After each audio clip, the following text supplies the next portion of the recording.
Lisa, how are you? I hope you're not too busy. Can I go and borrow it today as we promised? Hi, Susie. What are you talking about? You can't have forgotten already. You're not that old. I guess it slipped your mind. You promised me that I could borrow your car for a couple of days. Remember? You shouldn't forget promises like that. It's not very polite, you know. No, I haven't promised anything like that. I never once said that it was okay. I said that I can't allow you to borrow my car over and over. Don't forget things for your own convenience. I'm not letting you borrow my car, and that's final. Oh, come on. I need a car. We're planning on leaving tomorrow. I've already paid for the camping site, so we can't delay our trip. We need to borrow your car or we won't be able to go enjoy our holiday. We're going to miss out on camping by the sea just because you wanted to be mean. There's no point guilt-tripping me. I already told you to get a rent-a-car. It's my car and I need to use it tomorrow. I can't lend it to you. But rental cars are so expensive. It'll be impossible to find a cheap one at this last minute. Also, tomorrow's a federal holiday. There aren't going to be any vacancies. Everyone's going to have the day off, so it'll be impossible to find a car now. Why should I care? I already told you that I can't lend you my car weeks ago. You should have booked a car then. And why can't you use your own car? Why do you have to be so horrible? Oh, it's being repaired. It's not at home at the moment. I don't have my own car, and I can't get a rental car, so you have to lend me yours. Plus, if I borrow your car, I don't have to pay a thing. What makes you think you can borrow it without paying? I'm not lending it to you.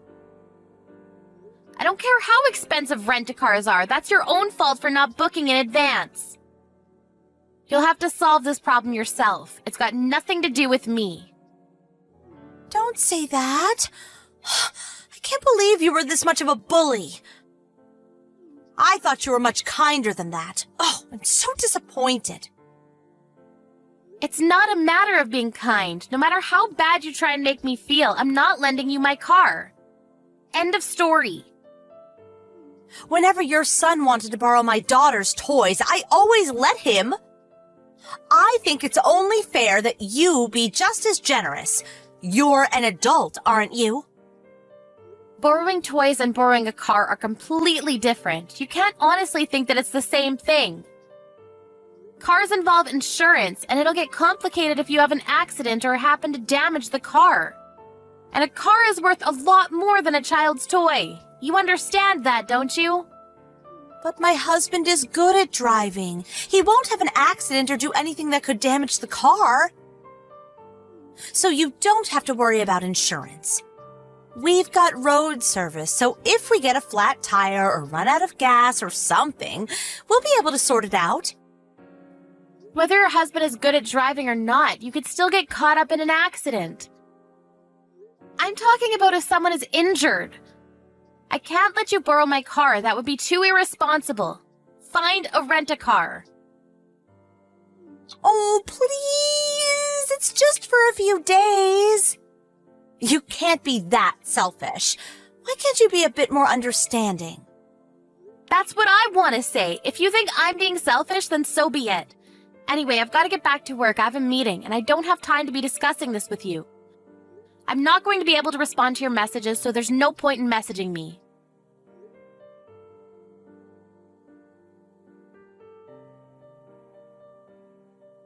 Susie, pick up the phone! What do you think you're doing? What did you do with my car?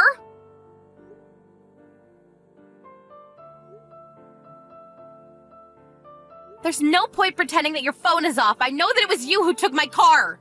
If you don't answer my messages or calls, I'll report this to the police. What? The police? You're kidding! You're overreacting! Why were you ignoring my messages? What have you done with my car? I can't believe you'd take it without my permission. What is wrong with you? I told you that I didn't want to lend it to you. You're so rude! I didn't take it without permission! Your husband was the one that gave me your car keys. That's because you lied and told him that I promised to lend it to you. Even though I told you several times that I didn't want to, you went against my wishes. My husband was naive to believe you, but that's because neither of us knew up until now that you were this untrustworthy. It looks like you tried to call me, but like I told you, I was in a meeting. You took advantage of that and coerced my husband. Anyway, I want you to return my car. We need it tomorrow. If you return it right now, I won't involve the police. Please don't call the police. I haven't done anything wrong. Your husband gave us the keys, so that means he gave us permission to borrow it. Why are you being so mean? You should just accept his decision. It's not his decision to make. The car is mine. It's not his property, so no matter what he said, my word is final. Plus, he only gave you the keys because you convinced him that I had said yes, but had forgotten to mention it to him. It's not his car? Well, I didn't know that, but he's still the one that gave us the keys. It's such a big car. It must come in really handy for all sorts of occasions. It's perfect for carrying our camping equipment. Just hurry up and bring it back. But we've already finished loading it with all of our stuff. It's a plan to take everything out again, so we'll return it after we've come back from our trip. That's good enough, isn't it? Good enough? Not nearly. There's nothing good about this situation. I need my car so that we can visit my parents for the holidays tomorrow. How am I supposed to get there without a car? I don't know. Why don't you get a rent-a-car? If you can buy a big car like this, I'm sure you can afford it. You're joking, right? You're telling me to get a rent-a-car? Why should I be the one getting a rent-a-car when I've got a perfectly good car of my own? A car that you've stolen from me. You should be the one paying for a rent-a-car if yours isn't available. Be an adult and give me back my car. But it took so much time getting all of our stuff in the car. It'll take ages to get it all off again. It'll just be a waste of time if we do that. And I don't want to do anything that bothersome. If you have a problem with me borrowing your car, you should talk to your husband. I didn't steal the keys. He handed them to me. We only borrowed the car because he said we could. It's not our fault you didn't talk to your husband about not letting us borrow your car. Our kids get along really well, so you don't want to ruin their friendship with something so trivial, do you? If they knew what you were saying, they would be really disappointed. I'm sure your son would be happy to let us borrow the car for a day or two. Right now, Sam's opinion and my husband's opinion don't matter. That's my car you've taken. I'm going to pick it up, so please unload your things and have it ready for me to take home. I'll have to take a taxi to go to your place, so expect a bill in the mail. I wouldn't have had to do this if you had just given me back my car, but I had no choice. You can't come here. Even if you do, there's no point. We've already left. Instead of wasting money on a taxi, you should go home. I know that you're lying and you're still at home. Did you forget that Sally lives opposite you? She called me to tell me that my car was parked on the side of the road. She also told me that parking there is off limits because there's a crosswalk nearby. You were pretty confident that you wouldn't cause an accident, but you're already doing something so irresponsible. How am I supposed to trust you with my car? By the way, Sally thought about calling the police since it's pretty dangerous, but she was kind enough to call me first since she recognized it as my car. I made it clear that I hadn't parked it there and told her that it had been stolen, so you better hurry up and get your things out and return it to me before I really do call the police. You told her that I stole it? How could you say that? How could you accuse me of something like that? It's not an accusation, it's the truth. I'm asking you to return it, but you're refusing. That means that you've stolen it. I'm going to collect my car, but if the police find it parked in a no parking zone before I can get there, there's nothing I can do to help you. You'll have committed a crime. I can't believe you told Sally that I stole your car. I can't believe you have the nerve to victimize yourself like that. I haven't done anything to deserve all of this. I thought you were so kind, but now I know that was all an act. You're horrible. How could you spread rumors about me like that? I thought we were friends. You say you haven't done anything. You took my car without my permission. And then you parked it in a no parking zone. What were you thinking? If your definition of kind is letting you step all over me, then you're just being selfish. I'm sorry. I didn't think you would be so bothered by me borrowing your car. But you didn't have to tell Sally that I had stolen it. You went too far, Lisa. I can't believe I ever thought of you as a friend. I told you over and over again that I didn't want to lend you my car. How many times do I have to tell you no before you understand that it means no? And I haven't spread any rumors. I've only told Sally the truth about what happened. Don't guilt trip me. Oh, okay. I understand that you didn't want to lend me your car. But please, don't call the police. You're just overreacting. I've already apologized. You should forgive me already. The situation has gone beyond being settled by a simple apology. Wait. You got a scratch on my car? What? What are you talking about? We haven't done anything. I told you my husband is a good driver. I'm on the phone with Sally and she went to take a look at my car for me. She told me that there was a scratch on the side, on my door.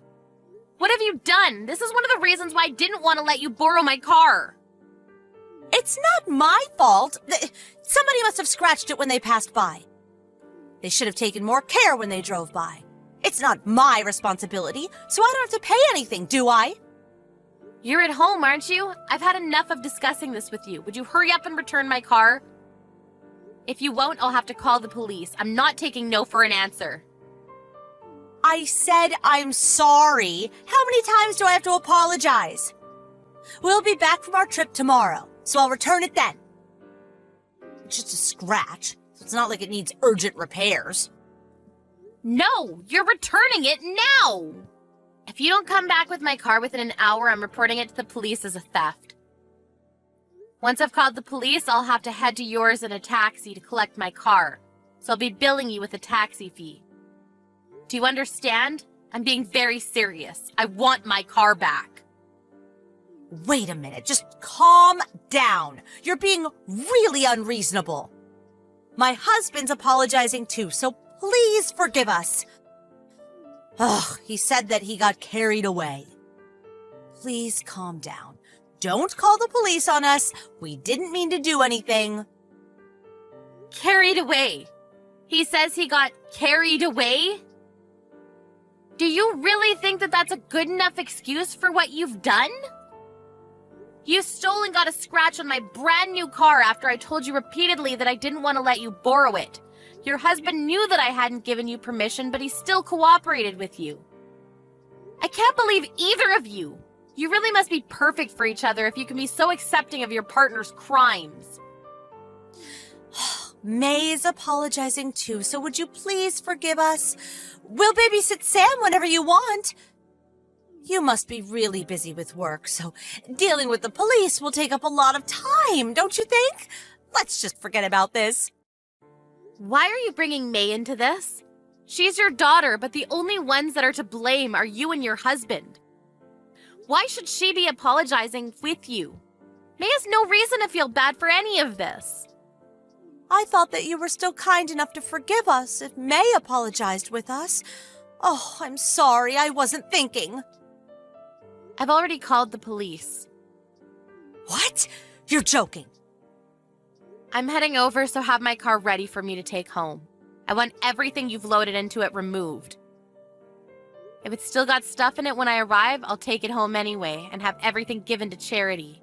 I suggest you work very quickly. You haven't actually called the police, have you? You're just playing with me, right? Sally was kind enough to stay with the car, so it hasn't been towed, but if she hadn't been standing by the car, you might have been left with a ticket. Yeah, but it's not that big a deal. I thought it would be okay if we left for just one night. I didn't think there would be any problem. Are you already on your way? It would be a waste to pay for a taxi. I'll have my husband take your car back to you, so you don't have to come. You don't have to call the police either. I'm already on my way. I can't trust anything you say anymore, and God forbid, I don't want things made worse by your husband having an accident on the way to my place. I'll need to have someone take a look at the scratch on the side, so I'll be taking my car straight into the local repair shop myself. All right, if you say so. We'll pay a little bit for the repairs. So can you forgive us? Please don't call the police on us. You'll just be making a big deal out of a really small issue. Please.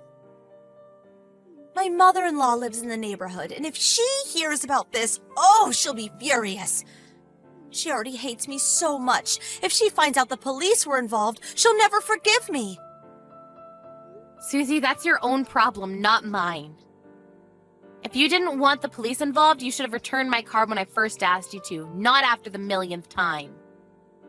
Anyway, I'm curious. Why didn't you park my car in your apartment's parking space? It should be open if your car is being repaired, right? Huh? You have a parking space reserved for your apartment, which you usually use for your car, if I remember correctly. Yeah, but we can't use it right now. Because your car is still parked there. It's not being repaired, is it? No, my car's out for repairs. I just can't use the parking space right now. You want to use my car because it was big and convenient for carrying camping items, right? Your car wasn't big enough, so you decided to use mine. You lied to me about that too, didn't you? I'm sorry. I didn't mean to. I didn't know how to explain. I thought you wouldn't let me borrow your car if you knew that mine was still usable. I missed the chance to tell you the truth. You didn't mean to? You clearly thought that the best way to get me to lend you my car was to deceive me. You can't pretend that you didn't lie on purpose. You say you missed the chance to tell me, but I don't think you ever planned to tell me the truth. And you wonder why I can't trust you with my car? I'm really sorry. I'll pay for the repairs, so please forgive me. I've had to pay for a taxi to get to your house, so I want you to pay for that too. I'll be sending you a bill for the repairs and the taxi fare, and I'll be talking with my lawyers. You took my car without my permission, so I can press charges for theft, you know. Please don't do that. Lisa, there's a police car outside my apartment. Did you really call the police?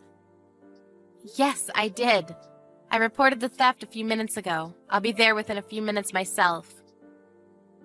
I suggest you go down to the police and be honest about what you've done. If you don't, you'll just make things worse, and your mother-in-law will find out in the worst possible way. You don't want to make a fuss in front of all your neighbors, do you? How ironic. If you had just accepted that I didn't want to lend you my car and booked a rent-a-car, you might have saved a few more dollars, and you would have been able to avoid such an embarrassing situation.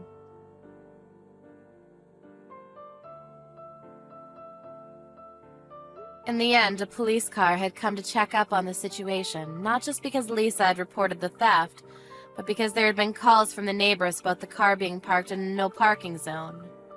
Many neighbors had come out to see what was going on and were gossiping about the appearance of a police car and about Susie's grand theft auto. Susie and her husband were given a warning by the police officer, and the scratch turned out to be the doing of one of the neighbor's children, but Susie's husband had to take full responsibility since he was the one that parked the car there.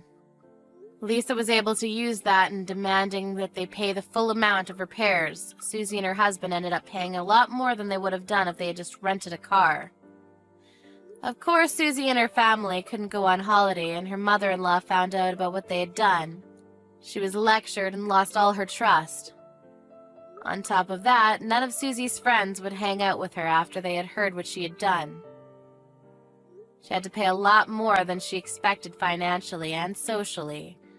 And so it looks like she should have just booked a rent-a-car.